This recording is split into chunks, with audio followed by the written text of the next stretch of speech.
Long queues and busy intersection. This is story of Khalid Butt Chowk, Cavalry Ground, Lahore.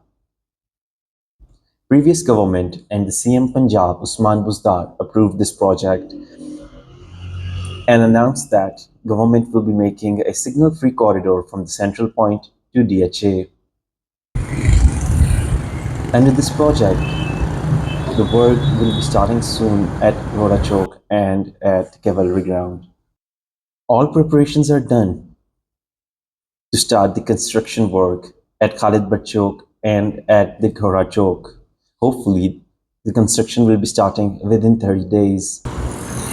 Once the construction is started, it is planned that an alternative route from the main road via service road will be given to the traffic